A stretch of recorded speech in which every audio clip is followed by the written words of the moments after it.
Alors, est-ce qu'on va commencer? Ouais, on peut commencer. Alors, attends, c'est quoi HKSC en français? Le réseau d'étudiants. Réseau d'étudiants de Hong Kong. C'est comme REC. Ouais. Je suis Kenneth. Moi, c'est Michael, je suis webmaster.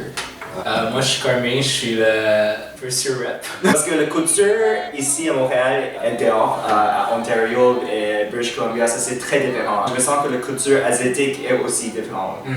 Je vais demander quelques questions. Entre le français et l'anglais, quelle langue est plus facile pour toi? Présentement, sûrement l'anglais. Depuis que je suis rentré au cégep, tout était fait en anglais, puis je travaille en anglais. Pour les 6 dernières années, j'ai seulement parlé anglais, puis j'ai rarement communiqué en français. Donc j'ai un peu oublié le français. Mais j'ai fait mon primaire et secondaire en français. Je n'ai jamais l'oublié complètement. Maintenant, je suis plus confortable en anglais. Parce que tout ce qui était fait professionnel, tout ce que tu as appris à l'école, qui est important. Pour moi, l'anglais c'est plus facile, mais au secondaire, j'étais en français aussi. Parce que j'étais plus proche de Westmount, c'est à Montréal, dans le coin avec beaucoup d'anglophones. C'est pour ça que le français c'est devenu peu à peu moins utilisé par moi. Je suis allé à Marianopolis. Et je suis allé à Dawson. Les deux sont complètement en anglais. Parce que je me sens que ça c'est très unique, c'est juste au Québec. Il n'y a pas de cégep à Ontario, BC et tout ça. Alors, c'est quoi le cégep? Je pense que le cégep c'est pré-université. Ça laisse plus de choix aux élèves après secondaire de savoir qu'est-ce qu'ils veulent faire dans la vie. Et en même temps, c'est meilleur le cégep ici parce que le frais, c'est seulement environ 140$ pour une session. Donc, pour les gens qui aiment pas dans qu'est-ce qu'ils font, comme après le secondaire, ils vont en sciences, mais ils n'aiment pas ça, ils peuvent changer facilement, puis les frais, c'est seulement 50$ par session. Tandis que s'ils étaient à l'université, c'est environ 2000$ environ par session pour les Québécois. Donc, eux, leur choix, ils peuvent facilement changer. Leurs décisions ne sont pas trop basées sur l'argent. Puis aussi le fait qu'on n'a pas de secondaire 6 ici. Partout au Canada, partout aux États-Unis aussi. Partout dans le monde. Ouais, c'est ça. Il y a un 6e secondaire, mais nous on finit à secondaire 5, qui est grade 11. Puis après, il y a 2 ans de cégep, pré-université. On manque aussi le U0. Fait que c'est comme une période de transition. Quand tu sais pas qu'est-ce que tu veux faire à l'université, tu as le choix entre sciences humaines ou sciences. Puis aussi 2 ans. Est-ce que tu penses que ça c'est un petit peu bizarre de parler devant la caméra? La caméra, c'est correct, mais parler en français, c'est tellement différent. Parce qu'on parle toujours en anglais. Je crois que j'ai jamais parlé en français avec toi. Parce que je veux dire quelque chose, mais j'ai oublié le terme en français. C'est ça.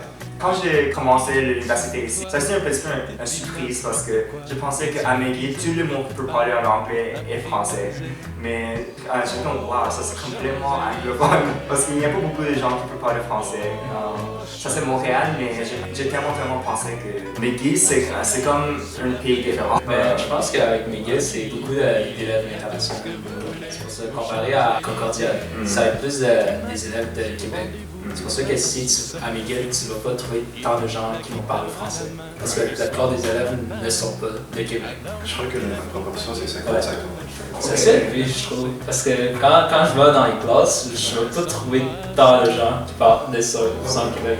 Mais c'est aussi parce que quand tu viens du cégep, tu es local de Montréal. Quand tu finis tes cours, la plupart des gens, comme moi au début de la première année, tu rentres chez toi. Tandis que le monde qui sont internationaux, ils habitent dans le McGill. Il y a plus de tendance à aller aux activités parce que sinon ils n'ont rien à faire.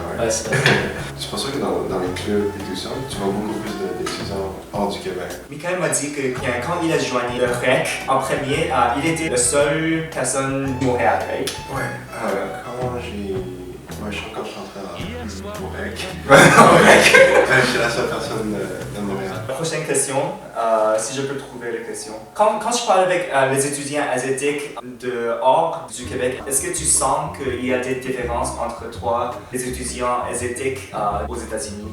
Je pense que c'est la culture qui est différente. Sinon, parce que moi je suis élevé par des parents asiatiques, donc j'étais très exposé à la culture chinoise et tout ça. Ça fait que quand on parle ensemble avec les autres personnes asiatiques, c'est pas si difficile pour moi d'être connected avec eux. Je sais pas pour Michael si c'était différent. Ouais, c'est la même chose. Je suis allé à Toronto souvent, avec la culture asiatique et tout ça. On a regardé des émissions chinoises, tout ça, un petit peu relié. Et aussi, moi et Michael, on est allés à l'école chinoise, au Chinatown. Mais c'est parce qu'à Montréal, je pense pas qu'il y a tant d'écoles chinoises que ça. Je pense qu'il y en a juste 2 ou 3. Ah, il n'y a pas beaucoup, hein? Non.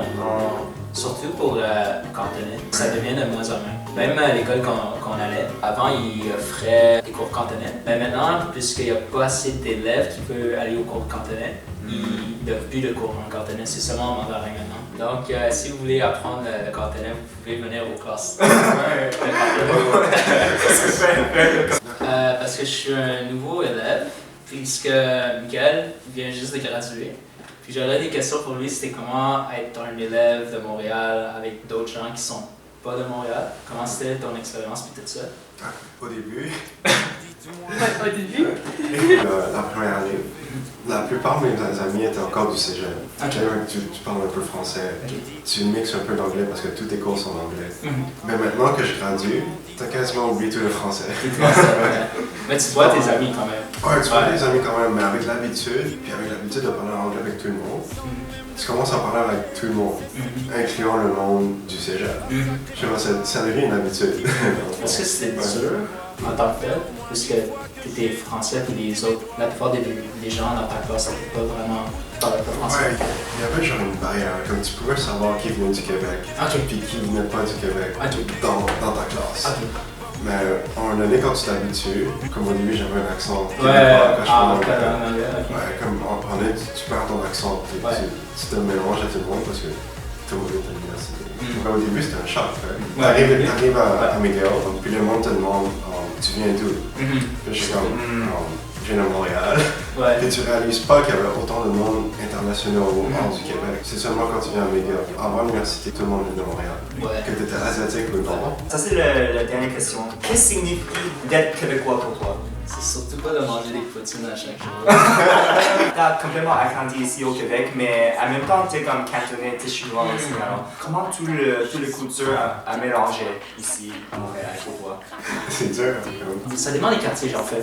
Tu vas aller dans les quartiers puis il va y avoir beaucoup d'anglophones, soit complètement québécois, soit un mélange des deux. Pour moi, c'était 100% québécois, les gens. Et je trouve que pour eux, il y avait beaucoup de. Ils parlaient avec beaucoup de vulgarité. Ils disaient toujours. Mais d'une façon, c'était pas très méchant. C'était une sorte d'habitude. Mais en même temps, je trouvais qu'on devenait de plus en plus serré, plus close. C'est pour ça. Ça détruit la sorte de barrière. Puis on était plus capable de se parler, tout ça. C'était facile pour nous de devenir des amis en Québécois. Ouais, c'est vrai. Les Québécois chialent beaucoup. Ouais. Ça devient plus amical. Est-ce que t'as beaucoup d'amis qui est comme enseigne-moi le français ou quelque chose comme ça? Il y a beaucoup de gens qui trouvent que le français c'est the language of love. Sinon, en fait, il y a une autre chose que j'aurais parlé, c'est que les Québécois, en fait, eux, ils n'aiment pas tant ça, les anglophones. Donc, en fait, quand j'étais entouré d'amis qui étaient du Québec, c'était un peu plus dur pour moi, en fait, parce qu'eux, ils n'aimaient pas tant les anglophones, puis ils critiquaient toujours les anglophones. Mais moi, j'étais genre la personne qui était entre ces deux groupes-là. Puis j'écoutais d'un bord les Français critiquer les Anglais, puis les Anglais critiquer les Français. Ça arrivait très souvent. Quand tu es dans la province du Québec, c'est comme t'es l'exception du Canada. Ils veulent toujours être indépendants. Ils pensent toujours à la souveraineté. Et tout ça. Puis quand tes parents sont asiatiques et tu viens ici, t'es neutre. T'es de l'autre côté. Tu vas à l'école en anglais, mais t'es aussi à l'école en français. Donc tu peux voir le contraste. Quand tu es au centre-ville, autour de McGill, plus que tu sors du centre-ville, ça devient complètement différent. Ça devient de plus en plus francophone en fait. Puis si tu sors de Montréal, c'est complètement différent. C'est comme tu dis. Merci Carmine et Michael. Ça c'est tout pour maintenant. La question, ça c'est un petit peu dur aussi, mais j'avais beaucoup de fun. C'est fini là, mec. On se casse. Bye. Do you want a francophone girlfriend or an anglophone girlfriend?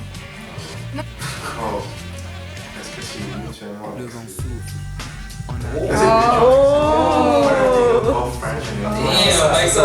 Damn, hit it, boy! What if it was mutually exclusive? Je me sens qu'il n'y a pas de problème parce que je peux communiquer en français aussi, mais c'est plus comme une personnalité et tout ça. Alors. Je pense La langue ne devrait pas être sous l'importance. Quand même raison. Love has no borders.